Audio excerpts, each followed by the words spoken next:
Take a moment of silence for remembering 9/11.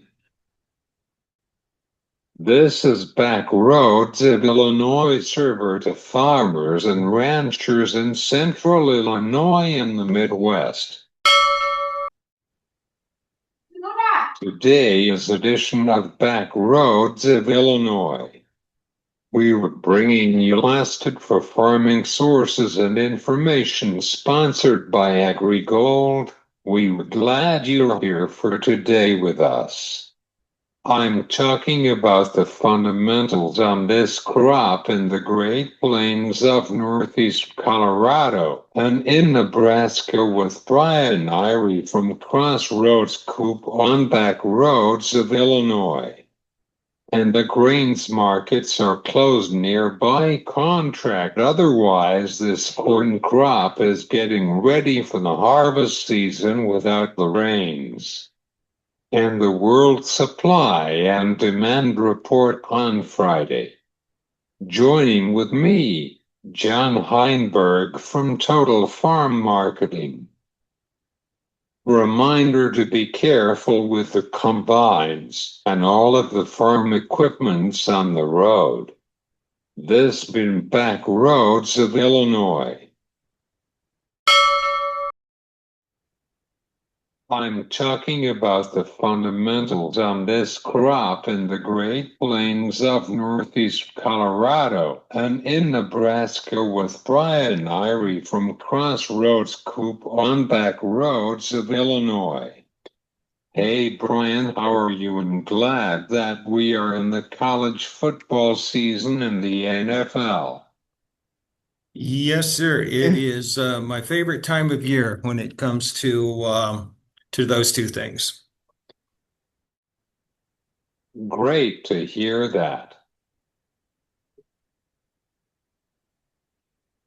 Okay, Brian, let's discuss about these grains for right now with the fundamentals from these prices. What is your thoughts on this lowest prices? It's been interesting. I think the market is really taking a wait and see approach to tomorrow's USDA reports. Um, I think also it's waiting for a little more hard data in terms of yields before we go one direction or the other here. It feels like the market is pretty stagnant at this point. And I think it really comes down to if the crop really is in that 189 area, we're probably overpriced a little bit right here where we are. But if we end up knocking 3 or 4 bushels per acre off of the yield, uh, I'm not sure the market can go a lot higher because it feels like the USDA has demand overly inflated at this point. Do you have any concerns about the corn markets can reach the 3 area? I certainly think it could, especially if you get that production up in that 16.5 to 16.7 billion bushel area, as some folks have it. As I mentioned, the USDA, I really think has the feed number inflated and probably has the export number inflated a little bit. I think anything that yield gets reduced or production gets reduced tomorrow should probably have an offsetting reduction in demand that probably makes the net result a wash. Yeah, that's true. We will see for tomorrow. Exactly. It's tomorrow's a big day. What is the import numbers? Sure. I'm sorry, I Do didn't you catch have that any question. concerns about demand that it's almost over by China with the wheat and beans for you guys in Northeast Colorado? Yeah, it's a big deal. This the bean situation is a big deal if China doesn't come back to the market. I read yesterday that they have managed to buy almost 285 million bushels of non-Brazilian, non-US origin soybeans over the last several months. And I think it's highly unlikely that they come back to us. And if that is the case, we have soybean demand well overstated at this juncture. How about the wheat demand? Wheat demand has been a little bit surprising. I think we're a little bit ahead of pace on exports overall. There's still a lot of wheat in the country here, but it has been nice to see the export pace pretty decent. I think what happens though when U.S. wheat becomes competitive in the export market, we're starting to see other origins around the globe become cheaper as well to compete with it. And it's going to probably be hard to get a bigger market share than what we have right now.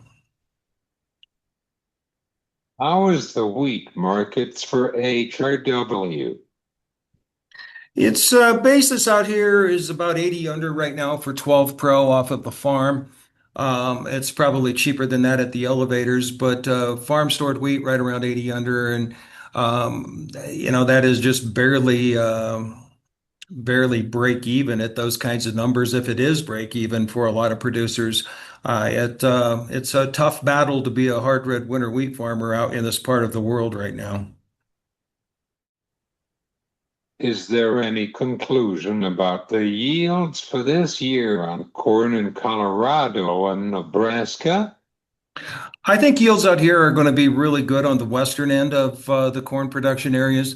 We we're a ways off from harvest here. We're actually just barely easing into silage harvest at this juncture. I think most of the folks that are getting started did so either yesterday or will today, and then we probably get into the brunt of that next week. Not enough harvested yet to really tell what has yields are going to look like there, and we're probably a month away from harvesting much corn at all for grain. But I would say overall, from everything that you hear out of the country, we're going to have exceptional yields out here this year. What is your thoughts on 188 area from the Department of Agriculture, Brian?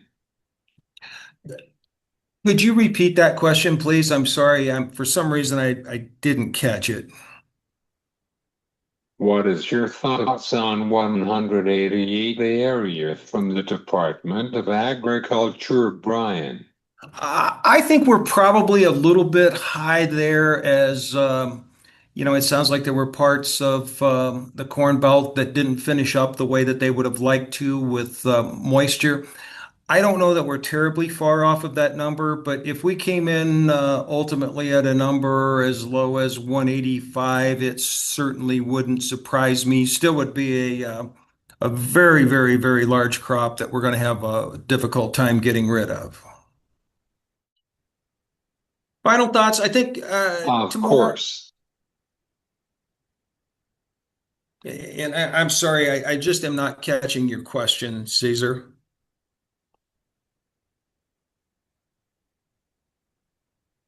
What is your final thoughts about the world supply and demand report for this week? I think they're critical. I think the USDA could go two different routes. They could leave the numbers unchanged from August in tomorrow's reports and kick the can down the road to the October reports where we have more hard data in terms of yield information to determine where ultimately the yield and production ends up in corn and soybeans. I think that you also have the possibility that they do make an adjustment tomorrow and try to get to an accurate number. But either way, we still have to get through the September 30th final stocks report, which could have some adjustments made to it as well on corn, especially maybe not so much on soybeans. But I think there's just a lot of moving pieces here, and trying to predict where we end up is extremely difficult. And it may well be the October reports in terms of the WASDE and crop production before we get a real clear idea of where markets are headed into the last quarter of this year. Thanks, Brian. Thanks Thank you. very much for today. I enjoyed our conversation for each month. Well, thank you for having me again. I really appreciate it. This is Brian Irey from Crossroads Coop on back roads of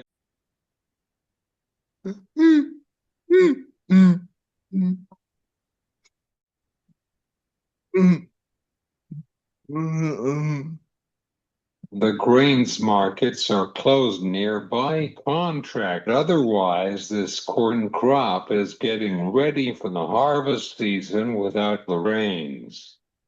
And the world supply and demand report on Friday. Joining with me, John Heinberg from Total Farm Marketing. John, how are you?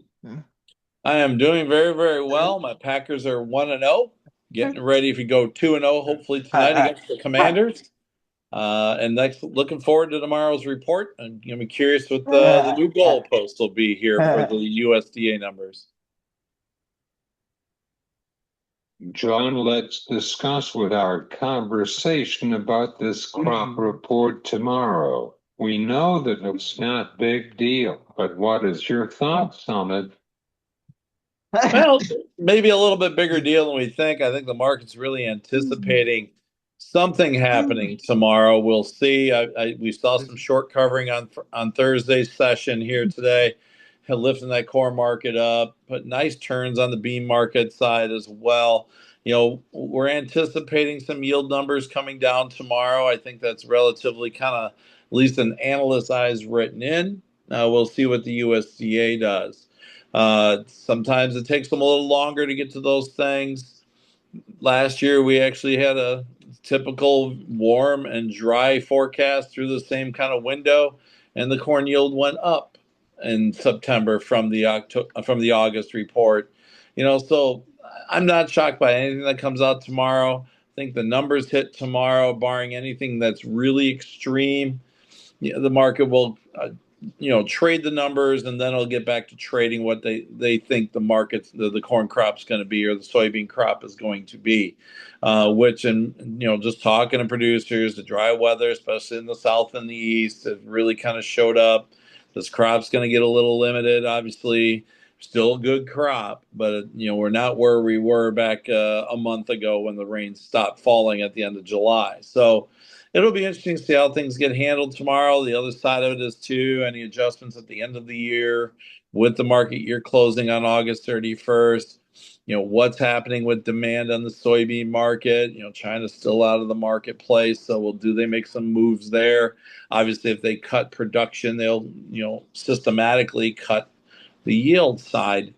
So it's going to be, just like I said, an interesting time frame, and then we really get to shift our gears and focus on the combine starting to roll. 4% of the corn crops in as of last week's crop progress numbers. And obviously, with this weather that we're seeing out there, that number is going to grow probably fairly quickly. What is your numbers of the report for tomorrow as an analysis, John? Obviously, you're seeing a bunch of numbers out there. I don't come up with an actual specific number, but from talking to the producers again, we expect that yield to probably move under 185, closer to that pro farmer 182, 83 for corn. The bean one could be the big question mark. We've seen this thing really dry down. This crop is not finished out like it needed to. So that one's going to be a little bit more of a crapshoot in the longer term. Again, tomorrow, not expecting a big move in beans, only bringing it down, a couple tenths per bushel. So we'll have to see. Now, if this bean yield does start falling and we get closer to that 50 bushel per acre area versus 53, that's going to really tighten up the balance sheet, even without the Chinese demand to some point. So, there's some risk that's going to get put into this market. I think the biggest thing is where the carryout number is going to be. Soybeans still around 290. I wouldn't be shocked. Corn still about 2 billion bushels. That's still kind of numbers that got a lot of work to do in terms of figuring out where those final numbers will be. Of course, it's a set game with these reports. It is. And the biggest thing is you can't really trade the report. You kind of manage your risk around the report, what you got available to you. If we've had a good move in prices, do you make sure you got some floor under that? If the market, but if you made some sales, make sure you got some, upside potential in the market. Again, keeping it keeping it reasonable in terms of those things to keep yourself in the game. If you sit here and try to pick the report as your trading positions, you're probably going to fail in the long run. So yeah, but again, their set of numbers, they reshape the goalposts. Barring anything big like we got the acre number, changed last time. It's just going to be a process that we have to go through. How are the yield with corn from the southeastern? Still haven't heard a whole lot, but just some early results in terms of yields that we're starting to hear. They're a little disappointing. They're good, but they're not where they were a month ago. And I think that's what we're going to see reflected here in the USDA numbers over time if it doesn't start happening tomorrow. Again, that we look at the drought monitor maps, 13% of the corn crop or corn acres in the United States are now in drought. That's up from 9% last week, 5% the week before. Then on top of that, we just continue to see those dry conditions expand in that eastern and southeastern corn belt to the point where we know it's going to be a limiting factor. So again, we'll find more numbers as we get further down the road. How is the weather in the Ohio Valley and southern Illinois? Again, as I just mentioned, and I was actually through that area about a week or around the Labor Day week, at least to southern Illinois, and it was dry. And they have yet to really pick up any beneficial moistures. I have a couple clients in west central Ohio, and he's kind of in the same camp. That it just basically was really good in going into the 1st of August, and they haven't seen rain since that last week of July, and temperatures have been above normal. So it's dried things out very, very quickly. And again, we'll start seeing some pretty decent harvest progress, I would assume, in that portion of the grain belt, barring any changes in the weather, which, given some of the longer range forecasts, staying warm, staying dry, I don't see anything really making a change in the next few weeks. Sure. We will be hot once again tomorrow.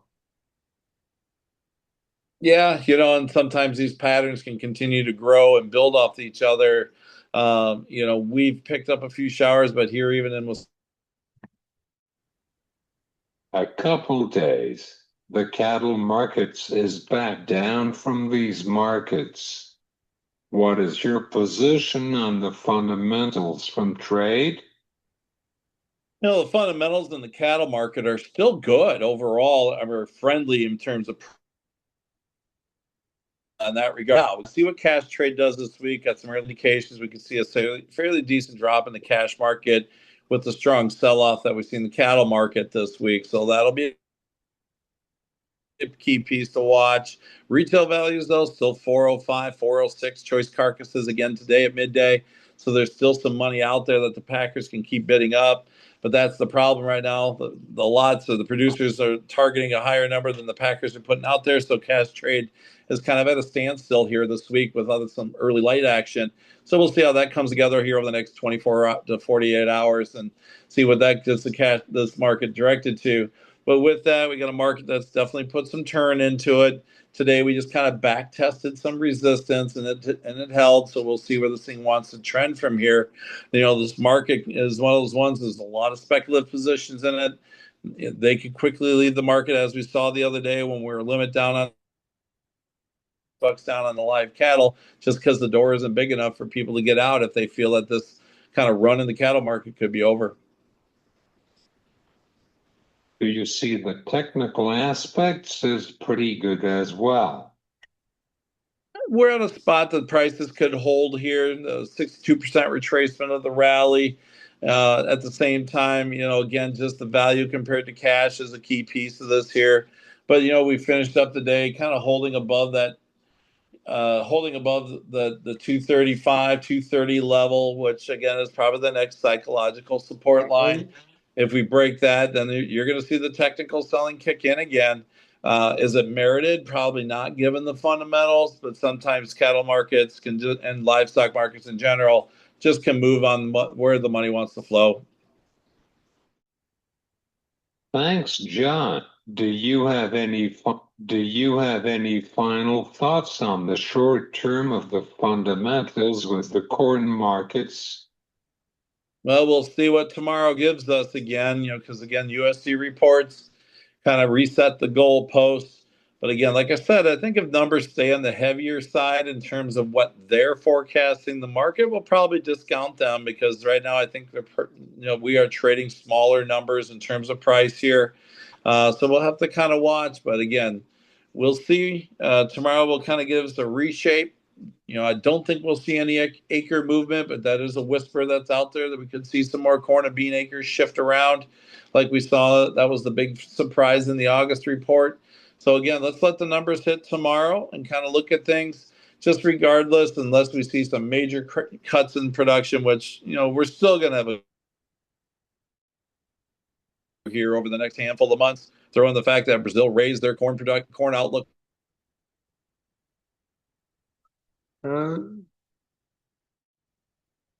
Now that's going to make it hard for prices to rally. Yeah, we will see for tomorrow morning at 11 Central Time from the Department of Agriculture. Thanks, John. Good luck with the Washington Commodities on tonight.